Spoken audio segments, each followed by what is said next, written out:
Olá, bem-vindo ao Clube do Livro São Paulo Apóstolo.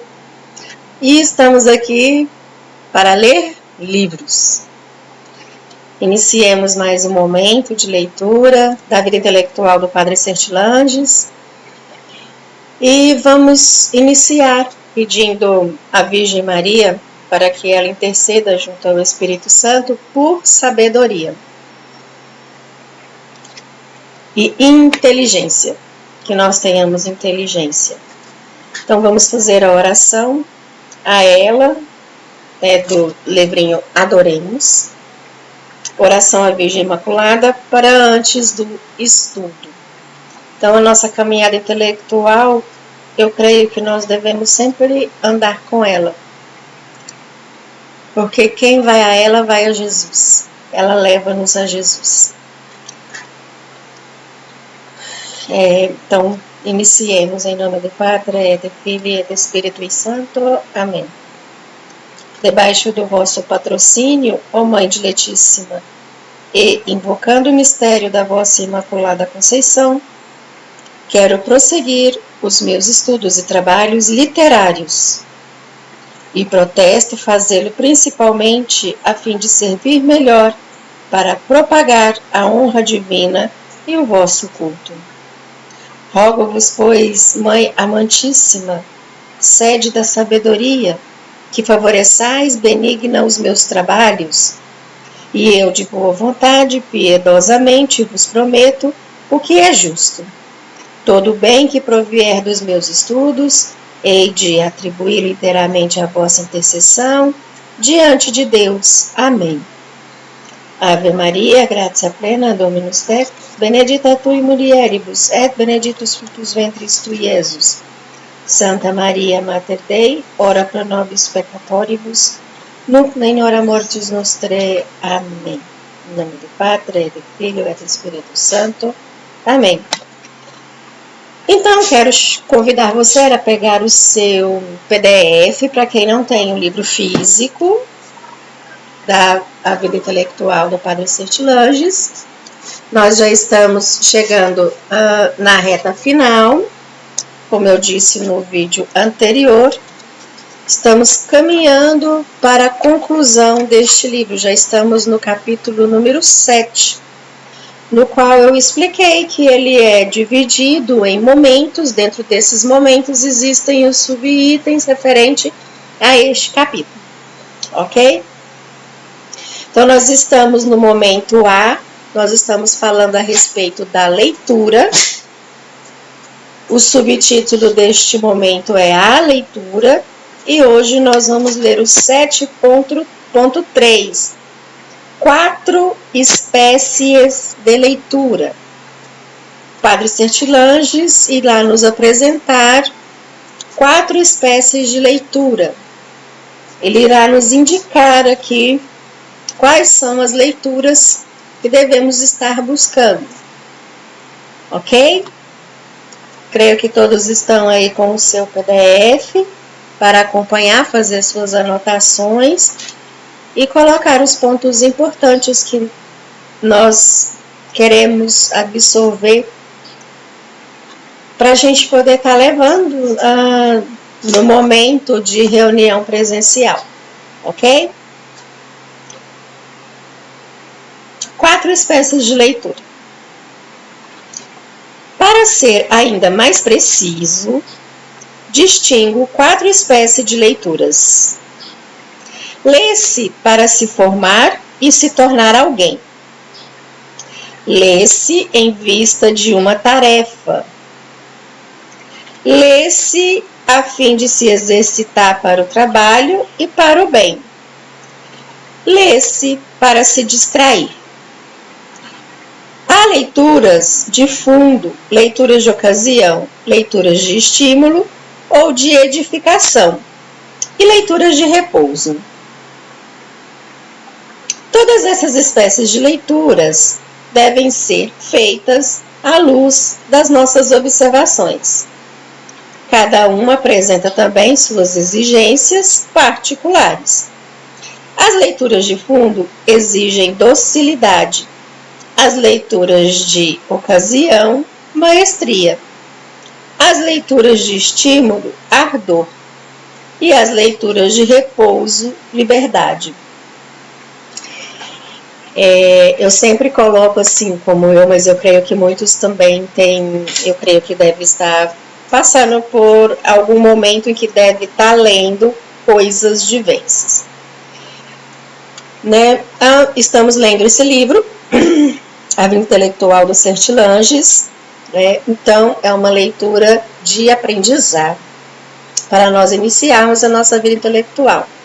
Mas como eu estou estudando para concurso, então eu estou fazendo aquelas leituras que vão me causar ardor, que não é fácil, porque eu vou ter que persistir naquilo ali se eu quero passar nesse concurso. Então eu vou ter que me abdicar um determinado tempo do meu dia para ler leituras, né, que fazem parte da ocasião em que eu estou vivendo, estudando para concurso, e que vai me causar dor e que não é fácil. Né, legislação e várias outras do que tá lá no edital, que eu preciso ler e estudar. E também estou lendo algumas leituras, né, de repouso. Aliás, uma leitura de repouso, que é a vida, né, do Papa Bento XVI. Aquele livro Papa que não quer ser Papa. Então eu pego nos meus momentos de descanso e eu dou uma lida naquele livro. Muito edificante. E estou lendo também, a título de curiosidade, um outro livro ali, que é realmente um livro de estudo de pesquisa, que se chama Conjuração Anticristã, escrita pelo padre Henri de la Suze. Então a gente consegue ter no nosso dia a dia vários tipos de leitura. Basta a gente saber dosar. E que uma dessas leituras não atrapalham ou interponham a outra que a gente está vendo. Porque pode ser que você queira ler vários livros ao mesmo tempo e acaba que se perde no meio desses vários livros ao mesmo tempo. Que é isso que ele, né, tá tentando, vai nos falar, né? Então vamos lá, continuando. Quando se está em formação e quase tudo ainda precisa ser adquirido, não é hora de iniciativas.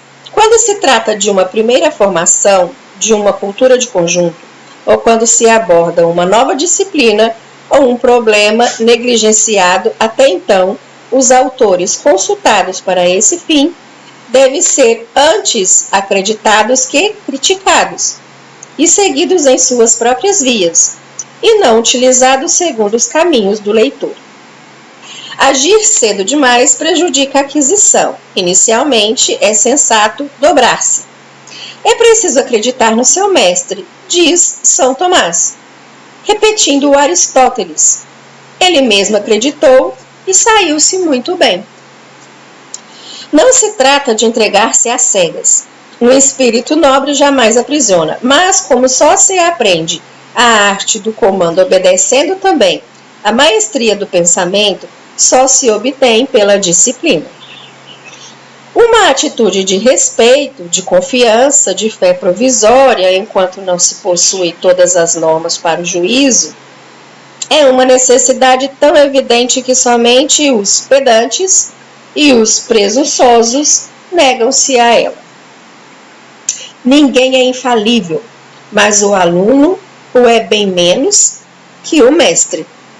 E se recusa a se submeter, para cada vez em que estiver com a razão, haverá 20 vezes em que errará a verdade e será vítima das aparências. Ao contrário, a crença e uma passividade relativa, concedendo ao mestre algo do que devemos à verdade, são favoráveis a esta, e permitem, afinal, utilizar até as insuficiências e até mesmo as ilusões do doutor. Só podemos saber que falta um homem se conhecermos bem sua riqueza. Preliminarmente, é uma sabedoria elementar escolher. Entre 1000, os guias em que se quer assim confiar. A escolha de um pai espiritual é sempre grave. Aconselhamos São Tomás por causa das suas altas doutrinas. Ele fala muito em São Tomás. Mas porque o padre Sertilângios é tomista, né? Não podemos nos restringir a ele, mas 3 ou 4 autores que se deve conhecer a fundo para a cultura geral. 3 ou 4 outros para as especialidades em um número semelhante para cada problema que se coloca. É o que basta. Recorreremos a outras fontes para a informação, não para a formação, com a atitude de um espírito diferente. Ela será inversa mesmo sobre certos aspectos, pois quem se informa, quem deseja utilizar, não está mais num estado de pura receptividade. Tem já uma ideia própria, um plano. A obra consultada está a seu serviço. Uma dose de submissão é sempre requerida, mas ela refere-se agora à verdade e não mais ao escritor. E se consenir a este também, concede-lhe uma fé que talvez transforme suas conclusões, que não atrapalhe o próprio caminho. Essas questões de atitude têm muita importância, pois consultar na mesma maneira que se estuda é perda de tempo, e estudar com o espírito de consulta equivale a ser o seu único mestre e perder o benefício da formação que se oferece um iniciador. Quem lê para fazer um trabalho tem um espírito dominado pelo que pretende realizar. Não mergulha no rio, tira a água dele. Fica nas suas margens, guarda a liberdade de movimento. Reforça sua ideia própria com o que retira dele. Em vez de encaixá-lo na ideia de outro, e sai da leitura enriquecido, não despojado, como aconteceria se a fascinação da leitura prejudicasse a intenção de uma utilidade que a justifica. Quanto às leituras de estímulo, a escolha, além das regras gerais, deve levar em conta a experiência de cada um. O que já funcionou para você provavelmente funcionará de novo. Uma influência pode desgastar-se ao longo do prazo, mas no início ela se reforça. O hábito aviva. Uma penetração mais íntima instala-a em nós. A associação de ideias e de sentimentos liga a uma certa página, estados da alma que retornam quando voltamos a ela. Ter assim, nos momentos de depressão intelectual ou espiritual, seus autores favoritos, suas páginas estimulantes, ao alcance da mão, sempre prontos a inocular-lhe sua boa seiva, é um imenso recurso. Conheço pessoas a quem a peroração da oração fúnebre do grande conde reergueu durante muitos anos todas as vezes que sua inspiração declinava. Esse grande conde está relacionado ao elogio à memória de Luís II de Bourbon-Condé, feito por Bossuet na Catedral de Notre-Dame de Paris, em 1687. Se refere a isso. Continuando, outras no plano espiritual não resistem ao mistério de Jesus de Pascal, a uma oração de São Tomás, a certo capítulo da imitação ou a determinada parábola.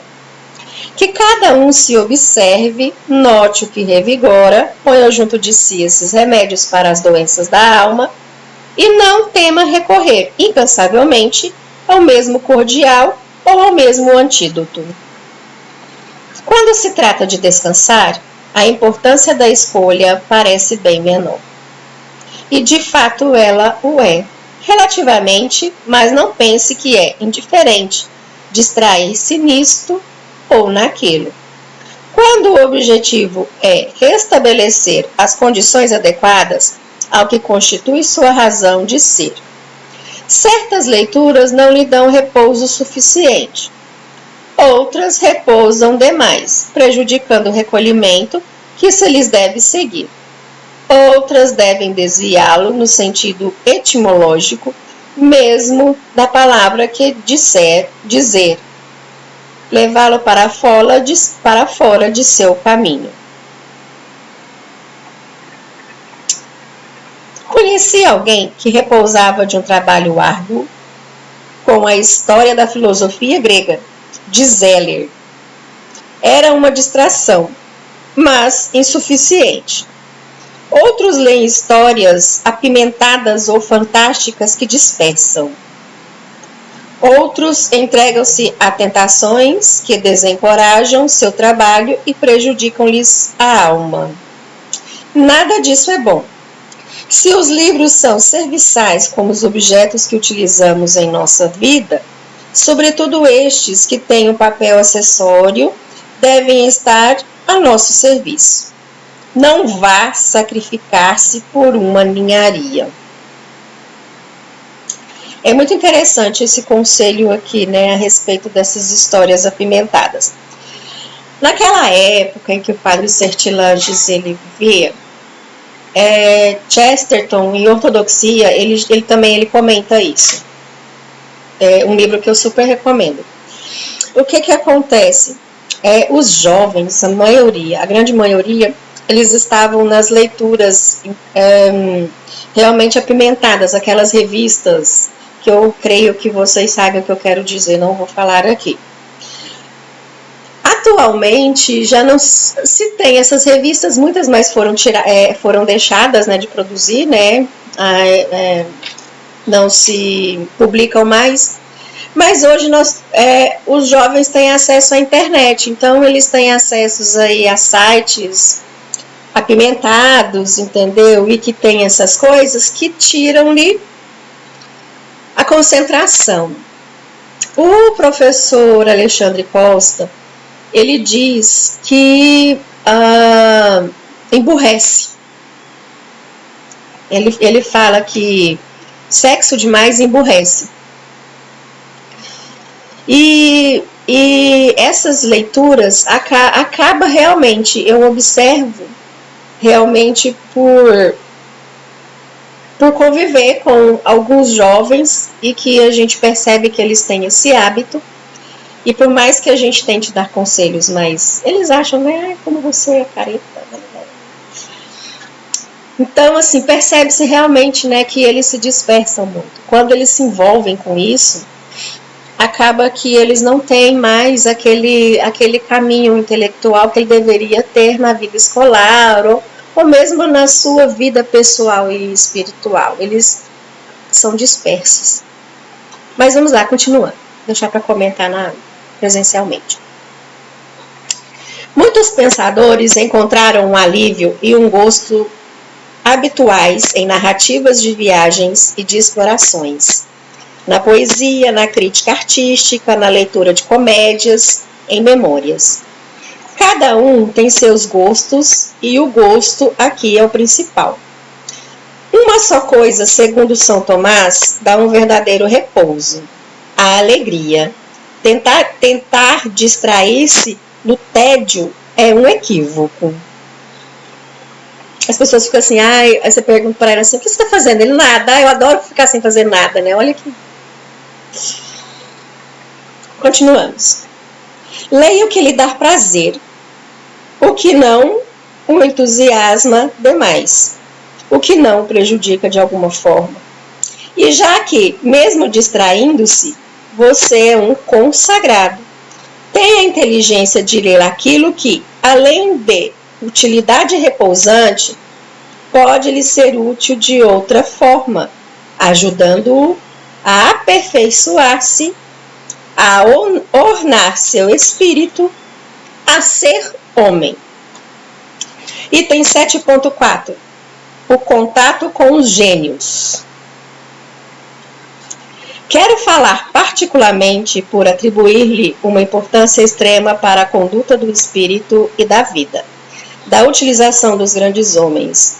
O contato com os gênios é uma das graças especiais que Deus concede aos pensadores modestos. Deveríamos preparar-nos para ele como nos prepararmos para a oração com a Escritura. Como nos recolhermos e nos colocamos numa atitude de respeito ao abordarmos uma grande personalidade ou um santo. Pensamos muito pouco no privilégio dessa solidariedade, que multiplica a alegria e o proveito de viver, que amplia o mundo e torna a nossa morada nele mais nobre e preciosa. Que renova para cada um de nós a glória de ser homem, de ter o espírito aberto aos mesmos horizontes dos maiores dentre nós, de viver nas alturas e de construir com seus semelhantes, com seus inspiradores, uma sociedade em Deus. Depois dos gênios, vem imediatamente aqueles que sabem reconhecer o seu valor, dizia Santa Teresa Brunswick, falando de Beethoven. Recordar de vez em quando aqueles que brilham com especial fulgor no firmamento da inteligência é folhear nosso título de nobreza. E esse orgulho tem a beleza e a eficácia do orgulho que um filho tem de um pai ilustre ou de uma alta linhagem. Se você é um escritor, não aprecie o benefício de ter como precursores Homero, Sófocles, Virgílio, Dante, Shakespeare, Corneille, Racine, La Fontaine, Pascal?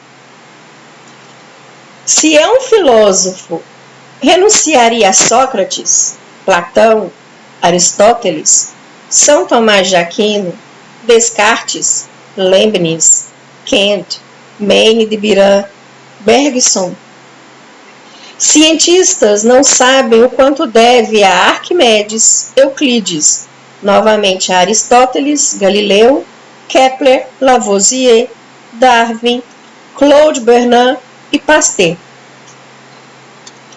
Homem religioso, pense no empobrecimento de todas as almas se não tivessem, além de São Paulo, Santo Agostinho, São Bernardo, São Boaventura, o autor da imitação, Santa Catarina de Sena, Santa Teresa, Bossuet, São Francisco de Sales, Newman.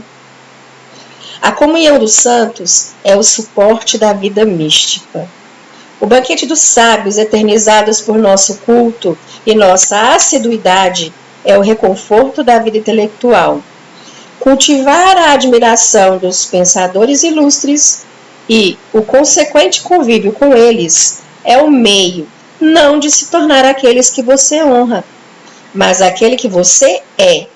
E repito que é este o objetivo a visar e a alcançar. O contato com os gênios proporciona-nos, como benefício imediato, uma elevação. Somente por sua superioridade já nos gratificam, antes mesmo de nos ensinarem alguma coisa. Dão-nos um tom, acostumam-nos ao ar das alturas. Caminhamos por uma região um pouco elevada. Eles nos transportam imediatamente para a sua atmosfera. Nesse mundo de altos pensamentos, o rosto da verdade parece se desvelar. A beleza resplandece. O fato de acompanharmos e compreendermos homens como uma visão tão lúcida mostra-nos que somos, afinal, da mesma raça, que a alma universal está em nós, a alma das almas, o espírito ao qual bastaria adaptar-se para prorromper em discursos divinos, já que na origem de toda inspiração, sempre profética, está Deus, o autor primeiro de tudo que se escreve. Quem citou isso foi Victor Hugo. Quando o gênio fala, percebemos imediatamente que ele é simples, exprime o homem, e seu eco ressoa dentro de nós.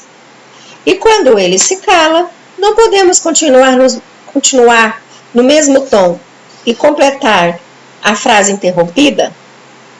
Infelizmente, não. Quando ele nos deixa, voltamos à impotência anterior, balbuciamos, mas sabemos que a verdadeira palavra existe, e nossos balbúcios já têm um novo acento. Escute alguns prelúdios de Bach. Dizem-nos pouca coisa. Um curto motivo que é retomado, com insistentes variações, com um relevo tão pouco acentuado quanto uma medalha de Roth. Mas que grau de inspiração! A que mundo desconhecido somos transportados? Habitar e mover-se livremente nele seria maravilhoso. Mas ao menos podemos voltar a ele na lembrança. E que benefício nos traz essa possibilidade de ascensão que nos afasta das futilidades, afina-nos e ajuda a julgar convenientemente os fogos de artifício pueris, de que se compõem comumente as festas do espírito. Quando em seguida o gênio fornece-nos temas, oferta-nos verdades, explora para nós regiões misteriosas, às vezes como um Tomás de Aquino ou um Goethe. Mostra-nos concentrados em uma só pessoa séculos de cultura. E quanto não lhe devemos? O espírito humano não pode ir muito longe, escreveu Rodin, sem esta condição, que o pensamento do indivíduo una-se com a paciência e o silêncio ao pensamento das gerações. O grande pensador que resume em si mesmo as gerações permite-nos, portanto, ir muito longe com sua ajuda. Dá-nos a posse de domínios que conquistou e desbravou, que semeou e cultivou. Na hora da colheita, ele nos chama. A sociedade das inteligências é sempre reduzida. A leitura amplia. Lançamos sobre a página genial um olhar suplicante que não fica sem resposta. Somos socorridos. Somos instruídos. O trabalho de Deus nos espíritos excepcionais é para o nosso benefício, tanto quanto para o deles. Somos enriquecidos por eles. O gigante carrega o anão e o antepassado nos deixa uma herança. Não devemos aproveitar essas riquezas? E nós o podemos? Basta atenção e fidelidade. O gênio renova-nos totalmente. É o dom por excelência desse visionário apresentar o pensamento sobre uma nova luz. No cerne de um sistema de relações que, por assim dizer, a recria, a realidade que já estava aí, evidente, é que não víamos. Todo o infinito do pensamento está por trás de qualquer fato. Mas nós aguardamos que a perspectiva se abra.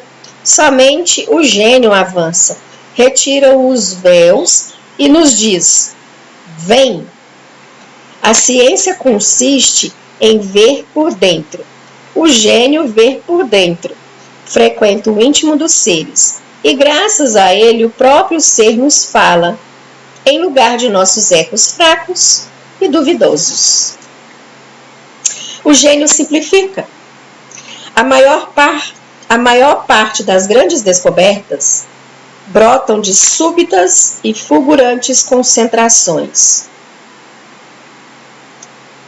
As grandes máximas compõem-se de múltiplas experiências condensadas. O traço sublime, uma pintura, em uma música, em arquitetura, em poesia, contém e unifica valores que até então estavam disseminados e indecisos. Um grande homem, por refletir a humanidade comum, seduz ao essencial tudo o que ele adquiriu. Como Leonardo da Vinci sintetizava em um só momento as expressões cambiantes do seu modelo. A linha egípcia aplicada a tudo. É isto o gênio, e sua rica simplicidade compõe nosso pasto. O gênio estimula-nos e nos dá confiança. A emoção que convoca é o aguilhão das suas iniciativas ardentes. O revelador das vocações é o remédio das timidezes inquietas. Uma impressão de sublimidade é para nossa alma como o nascer do sol. A sabedoria que se manifesta nesses heróis faz também a nós seus secretos convites. E que felicidade poder dizer: ele também está em mim. Talvez não seja verdade que os grandes homens refletem somente seu século, mas é verdade que eles refletem a humanidade. E todo membro dessa humanidade tem nele sua parte de glória.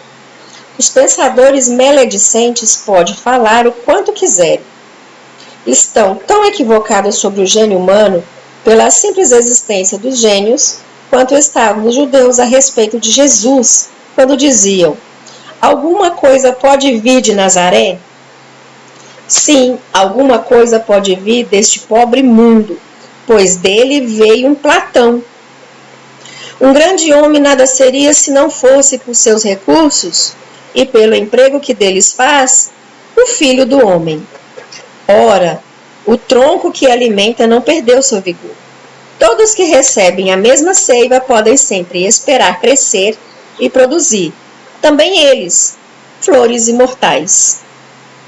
Até mesmo os erros dos grandes homens contribuem para o benefício que buscamos no seu convívio. Temos que nos defender desses erros. A força desses homens, às vezes, desvia-se. Quase todos têm suas sombras, como uma máscara com traços acentuados. O exagero de certo ponto de vista, ou qualquer outro arrebatamento pode levá-lo para longe da retidão. Entretanto, não há um deles que, apesar de suas aberrações, não mostre a um espírito sensato os fundamentos eternos de ciência e os segredos da vida. Seus erros não são erros vulgares, são excessos. A profundidade e a acuidade da visão não estão ausentes neles, seguindo-os com precaução. Pode-se ter a certeza de ir muito longe, preservando-se ao mesmo tempo de seus passos em falso. Tudo concorre para o bem daqueles que amam a Deus, diz o apóstolo. Romanos 8, 28. Para aqueles que estão assentados na verdade, tudo pode ser útil, tendo formado o nosso espírito da boa escola, mantendo bem ajustados e bem firmes nossos quadros de pensamento. Sempre podemos esperar crescer ao contato com os erros geniais. Nesse perigo, desde que não se exponhamos indiscriminadamente a ele, há também uma graça. Uma nova dimensão se nos revela. Uma face do mundo nos é mostrada, talvez com excessiva exclusividade, mas com poder. A animação insuflada em nosso espírito permanecerá nele. Os aprofundamentos exigidos pela resistência mesma vão nos fortificar. Estaremos melhor formados, melhor protegidos, por termos corrido esses sublimes riscos sem sucumbir. São Tomás, em que me inspiro aqui, conclui dessas observações que devemos nosso reconhecimento mesmo àqueles que nos tentaram assim, se pela ocasião que nos deram e por suas ideias tivemos progredido em algo. Diretamente somos devedores unicamente da verdade, mas indiretamente devemos àqueles que ergueram o acréscimo de formação que graças a eles a providência nos deu. Isso São Tomás de Aquino escreveu em um livro, Métafis. Continuando.